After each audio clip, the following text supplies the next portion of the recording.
Hey everybody, welcome to Obscurities and Miniatures, and look what happened to find its way onto my table. We have the Cities of Sigmar Freeguild Command Corps, because yes, every now and then, Games Workshop puts out a kit that even I cannot resist the urge to pick up and start painting. I mean, when I saw these guys, I couldn't resist. We've got this crazy, funky knight with some variant armor. We've got the crow-faced apothecary medic guy with all of his fun tools of the trade hanging off. We've got a random necromancer with a tooting skeleton zombie thing. You got the angry, yelling standard bearer with a horn of whatever he wants to fill it with. I'm assuming it's for blowing and tooting as well. Got a tooting crowd here. You've got the random assassin wizard type guy who's just kind of hanging around in the back, looking menacing like that one Yakuza guy in the old Simpsons episode. And a random dragon horse thingy. Great. I thought there were some little other things on bases. Maybe there are, maybe there aren't. Like, there are a few variants. Why we would not go with that crow head, I don't know. I can't tell if it's the standard that's different or the head, but I am absolutely, I'll just warn you now, we're going with that fish helmet. Oh my god, we have to have that fish helmet for the whole full, berserk effect. I don't know about the glasses. I do like the Teuton skeleton. Let's get to it. Let's see what's in this box. I've been waiting. But sounds like, nope, it's empty. Okay. First off, I've never seen these. And they're upside down, which probably helps. These are for the various Cities of Sigmar. Okay. That's kind of cool. If I was going to put them on things. Maybe I will. Maybe I won't. Maybe I'll forget where I put them. Got the twin tail comets in there. Miscellaneous city heraldry. That's kind of cool. Just generic stuff as well. Gotcha. Alright. We have a random 40mm base. I'm guessing maybe that's the Necromancers. Random 32. I'm assuming. No, it says 25. That does not feel like a 25mm base. No, okay, these are just random numbers. Why am I looking at that? I should know better. There are 2 sprues. And we cannot complain about the quality of the sculpts that GW offers up. I guess if I had to complain, I would complain about the need for cleanup afterwards. Ooh, I like our little fishy friend. Some fun little details to put on the bases there. Little signpost. Little Sigmar comet thingy.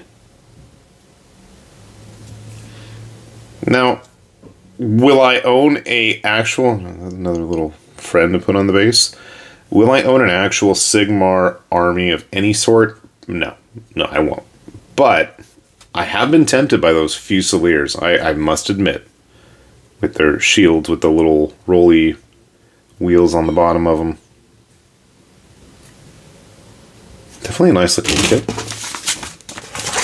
I'll have to see if I can dig out my Hexbane Hunters or whatever they were called. What is this thing called? The Mascot Gargoylian. Okay. He's on a 28mm base. The Arc Knight. And you can see here he gets 2 variants, but he gets 2 friends to hang out with on the base as well. I'm also assuming you could probably build him either way with the hammer or the axe. And then with the, necessary head. Okay, he's on the 32mm base. Ooh, there's a whole bunch of friends and things we can put on there. Interesting. The Great Herald. I don't see much in the way of variants. The only variants really seem to be the helmets. You can have, like, the open-helmed. I guess you can choose which. I don't know. We'll figure it out. And I guess he's got a choice of weapon and how he's yelling. But, again, it is nice to see that we have some options. We can't complain about that. 2 heads for the necromancer and then his friend here. Sorry, not a necromancer, the soul shepherd. And he goes on the 40mm base. Good. And that is the Whisper Blade, our assassin-like friend. So he does have a sword there. I thought so. And finally, the War Surgeon. So, fun little set. I have no idea how to even read the rules anymore, but that's okay, because we'll find a way to use them, and worst case scenario, you know, we'll just play some skirmish games with them. But I gotta say, I really like the look of these guys, and it's been a while since I've had just a nice human set of models from Games Workshop that aren't, like, incredibly crazy looking, at least since the Hexbane Hunters.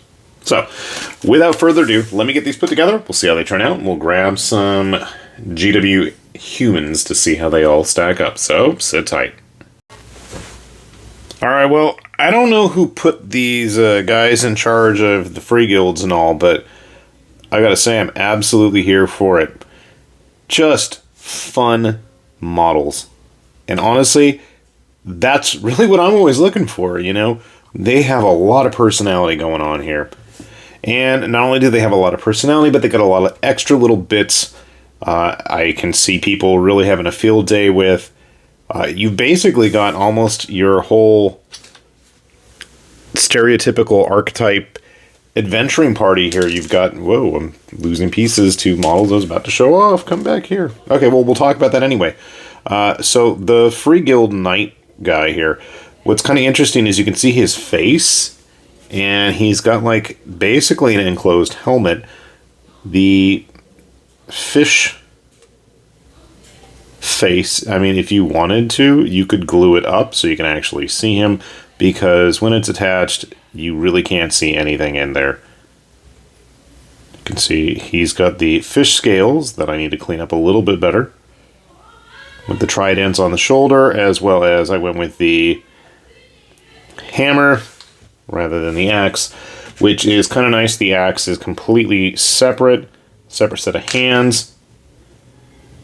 The cape with that, and somewhere I'm digging through the parts here, the head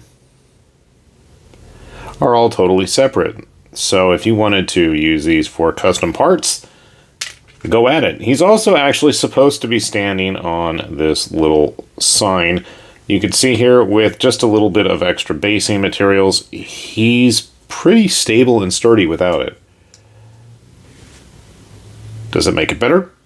Sure. Is it necessary? No.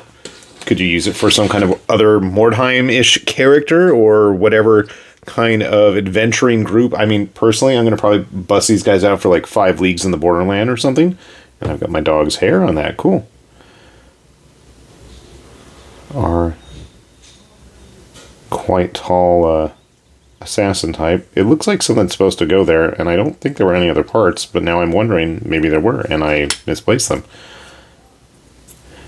It's funny, there is actually a bunch of detail for the arm inside there holding the blade, but you'll never see it, so I'm not going to worry about it. Do need to smooth those down and clean those up. And yes, I will sprue goo it up, but I have not gone to the hobby shop in a long time. One of these days. I've mentioned that before. Our banner bearer is quite impressive. Painting that's going to be kind of a pain in the butt. You could actually leave off the banner as it is. Again, I need to do some cleaning up there. This section, where it meets that diamond, is actually the separate part there. If you wanted to leave off the heraldry at the top of it, you could use it for something else.